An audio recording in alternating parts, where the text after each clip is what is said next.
So, what if wala kayong DVD player or anything na magamit niyo for this one, or wala kayong computer? So, we have this media player. So, iti-test natin ngayon. Perfect! So, ang pangalan nito guys is HD media player. Yan. So, unbox lang natin. Yan. Okay. Yan. So, naka-bubble wrap. Nakabang bubble wrap.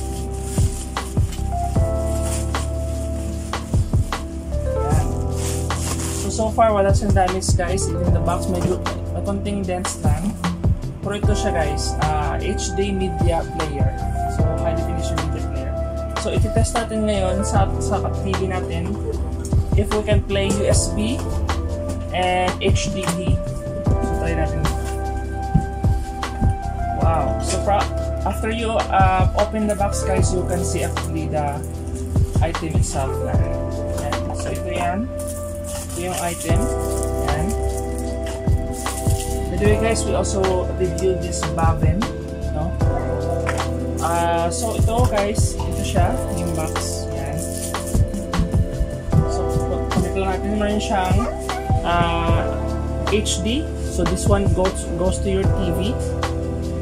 Then we have the optical. Then we have the VGA. If yung TV or monitor nyo, VGA siya. Then ito yung audio video. You can use that. But we will be using the HD. And then the DC input for the power niya. Ito yung power niya guys. So, meron siyang power adapter.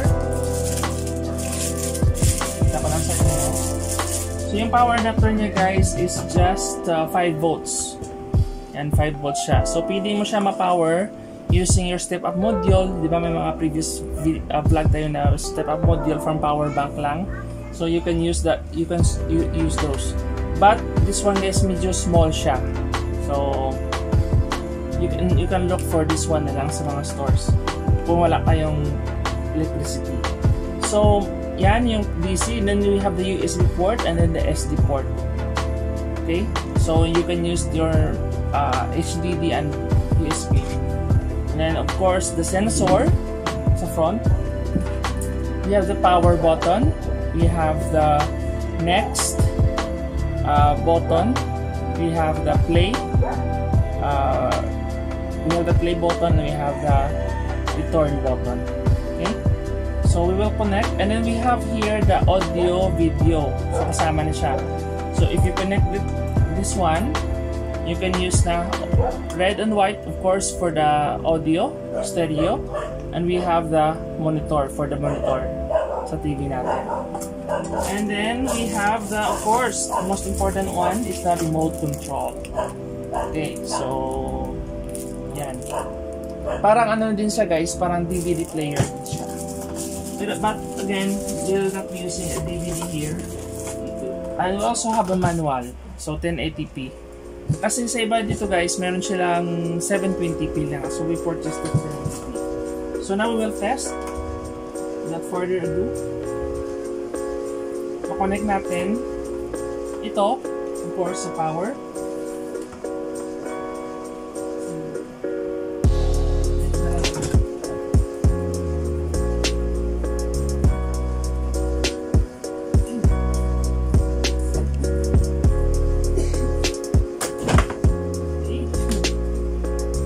Yan, so connect natin.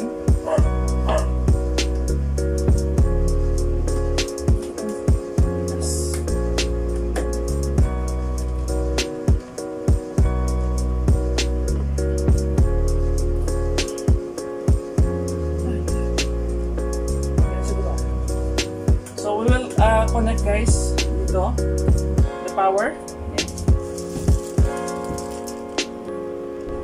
Hindi siya magpita. Yan na siguro yan. Okay, so yun na, nag-on na siya. And then next would be our HDMI. So meron tayong HDMI dito. Remove na natin.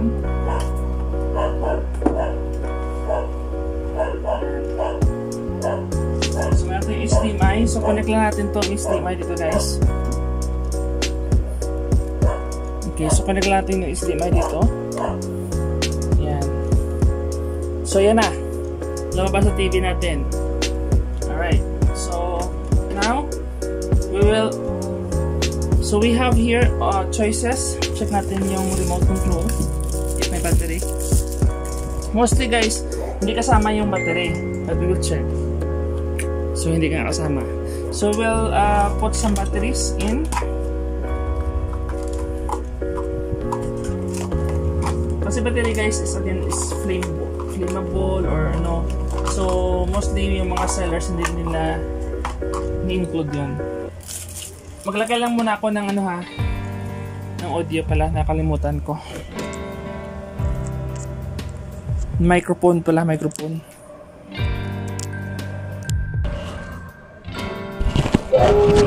Yung vibrate?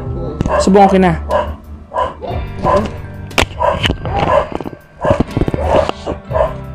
Okay na? Okay na? Okay na? Nag-vibrate pa? Ha? Natulog laban siya. Okay, we will create another video guys. So, okay guys, so ito na. Connect na natin yung battery. Yan. Hopefully mag-work siya guys, no? Kasi para to kayo ng ting-ting. So, yan guys, mayroon siyang ito pala. So, picture. No, ay tinatagol ko dito guys. Sige lang pala. Tinatagol ko to siya. Yan. Okay na. Tinatagol ko siya guys dito sa remote control. Yan. So makikita nyo sa screen, nag-iiba din yung screen. Movie, music, file. So ngayon, if we open the file, wala, di ba? Mayroon lang USB. So wala. So ngayon, kukonect natin yung USB natin. Yan.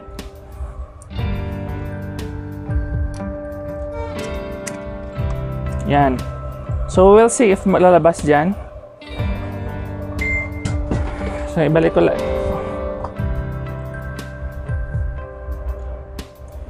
Okay. Kailangan. Okay, so back to the menu muna tayo. Yan. So yan, movies. Okay, so hindi niya na-detect yung USB. Picture, settings. Sa picture, wala din. File. Yan. So, hindi niya na-detect yung USB guys. So, remove ko muna. Then, I'll just plug it back in. Okay. Okay. So, check natin. Movie. HDMI. Okay. I turn it off lang muna. Turn it on. Okay. So, naka-connect na yung HDMI, yung USB natin. Okay. So, hindi natin siya ma-select, guys. Pause mo muna. Oh, so, hindi natin siya ma-select. Yan. So, yung USB, hindi niya ma-detect, guys, oh. So, remove ko yung USB. And I will connect our HDD. Okay, so, nag-create tayo ng video kasi na-interrupt. So, ito na, guys. Connect na natin yung HDD natin. Medyo mainit, guys, yung ano. So, check natin if ma-read na niya.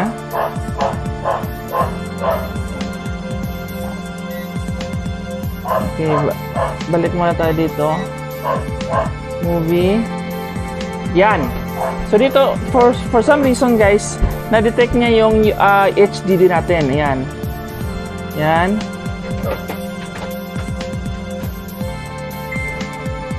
Okay, so hindi niya ma-detect. Hindi niya ma-detect. Kasi mga MP4 yung mga files natin dito. Nag-message tayo sa seller, sabi niya makaread naman daw. So menu, language niya English, video output mode. Okay, naka HDMI. Sige, HDMI natin 1080p. Tapos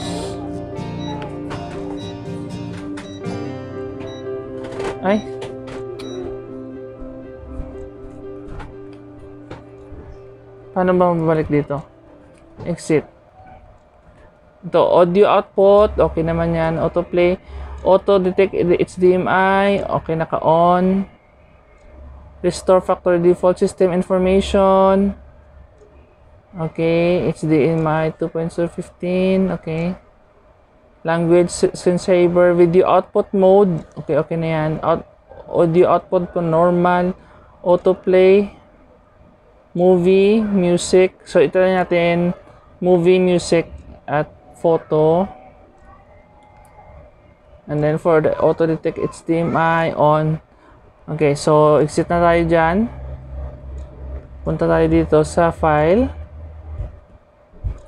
Okay, smart card USB, so hindi natin ma-detect. So hindi yan ma-detect, guys. So remove na natin to. And then we will connect the USB once again. See if ma-detect niya.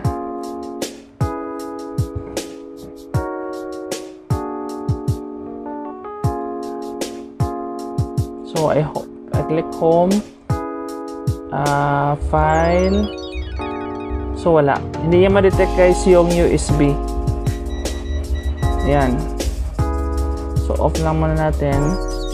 And then on.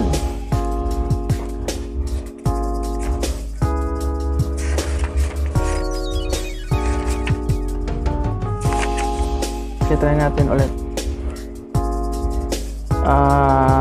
Menu. Yun, parang namin nag-click Yan. Di talaga niya ma-click. Hindi niya talaga ma-read, guys. So, ang gagawin ko, I will try to connect lang siguro yung, kasi dito mayroon siyang SD card, pero wala tayong micro SD card dito.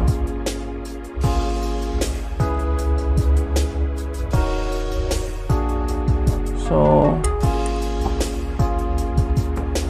I don't think this will work. Hindi niya ma-detect. Even the HDD, guys, hindi niya ma-detect. Yan o.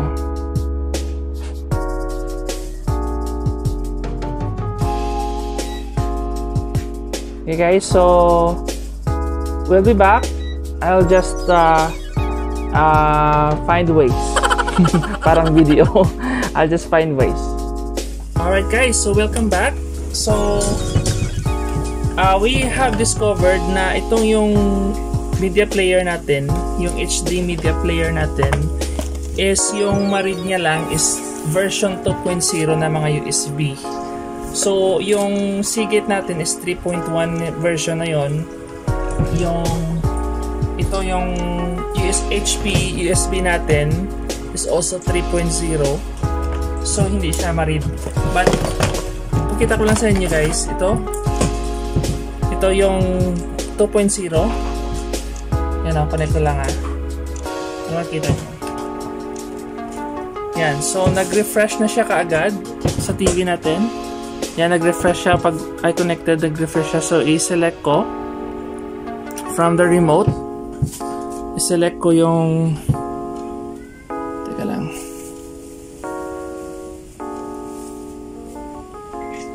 yan, para makita nyo. So i-select ko yung file, and then yung USB, ayan, lumabas siya. Off lang yung, so yan, lumabas siya yung USB. So select ko siya, yan, SanDisk. So yung sa all download lang tayo. So yan yung Gridland. Yan, so meron siyang MP4. Okay, So we will check the quality of the we'll check the quality also of the audio.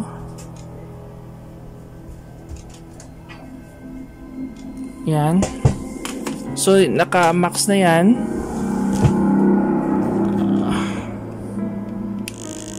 Okay. So naka-max na yan. Yan. 100. Try natin dito. Let's see if mayroon din volume. Ito mayroon din siyang volume.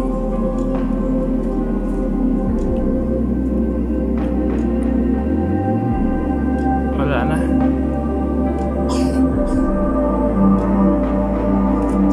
Ayan. Subtitle. Wala na.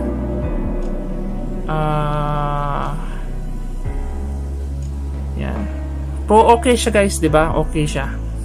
Okay siya for version 2.0 ng mga USB. So yung HDD ni Manang, ano yun? Kaya nga sa pause ko lang muna. Okay guys, so yan ang ano natin, yung video output niya. So try natin i-select sa 1080p yung pinakamataas. Ito lang.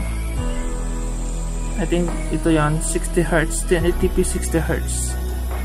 Yung pinaka maganda. Kasi dito sa ilalim for VGA na yan. So HDMI 1080p at 60Hz. Ayan. Okay, so we will now go back to the movie. Exit muna tayo dito. Ayan. Then select device, select new downloads, all downloads, Greenland. Ayan. So try natin. Subtitle is on. Okay. Then volume niya. Yan. Try natin forward. Next. Hindi siya. Ito. Try natin forward. Yan. So mayroon siyang 32.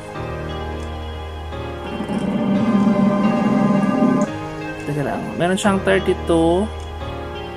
Ang pinaka-maximum niya is 32 na mag-forward siya. Then, yan, play natin. Nathan, Beckett, Garrity. Standing by for more information. This is not a test. So, okay na, okay siya guys. Alright, Nathan, Mom, we gotta go. So, exit ko na. Yan. So, once again, ang ma-read niya lang is 2.0 na mga USB. Hindi yung mga latest version na 3.0. Okay? Thanks for watching and hope you like this review. So, hindi na natin kailangan mag-ask ng refund or replacement kasi okay naman siya. Okay na guys? So, na-testing na natin to ang ito. Yung USB na 64 gig na na 2.0. So ngayon, i-test na naman natin yung Strontium 16 GB. So I downloaded one file para ma-check lang natin if mag-view niya using different USBs. So ayan, nag-update siya kaagad. Ayan, lumabas. Once again guys, I tried the Seagate 6TB external HDD. Yun. Yan. So, hindi siya gumana. And I tried also the HP 128 gig na USB flash drive. Hindi siya gumana. But for this one, 2.0, gumana siya. I think yung Seagate, teka, nagbabibrate. Yung Seagate is ano siya, I think yung Seagate is ano siya, 3.0, 3.1 at yung HP kanina na try natin is 3.0. So ito 2.0 gumana siya. Ngayon try natin ang Strontium. Yan ang nakakonect to. Strontium. Yan. Pwede lang natin ang flash. Nakakita nyo. Yan, 16GB yan. So try natin.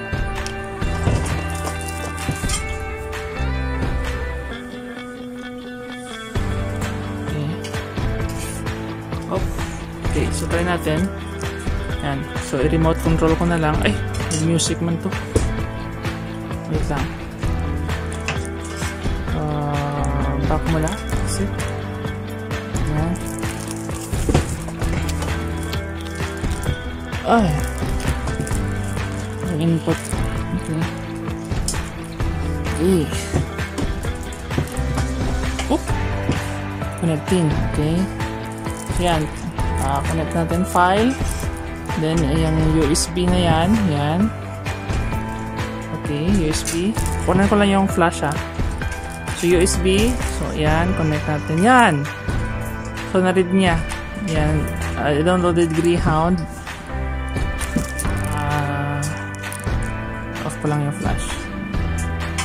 Yan. So, as I've showed you earlier, makikita natin na mayroon siyang forward capability na 32 times. Yan. Okay, so yan, naka-HD. We can't face this. Cool. Shannon and Flusser. Who's getting nervous, huh? Sleep well, sir? Never had to get for sleeping. So, naka-on yung subtitle. And now, subtitle off, subtitle on. Ano to? Yan. So you can change, guys, you know, makikita nyo you can change the resolution from 1080 using this mode button. You can change it from 1080p 60 Hz VGA, yeah, 1920 by 1080p PAL, NTC. Yan. So, kung 720p lang siya, yan lang siya. So, kung 1880p natin, yan. Okay. So, yung audio, yan, mono, 2 channels, mono R, mono right, yan, 2 channels. Tapos, HDMI. Okay. And then, okay. What else? Sa function. So, kung gusto mo siya i-forward, skip ko siya sa particular minutes. Yan. So, ngayon, running time niya is 8 minutes. So, ang duration is 1 hour. So, you can toggle kung gusto mo i-skip. Okay, that's for the functions. Okay, that's for the functions. Ano pa?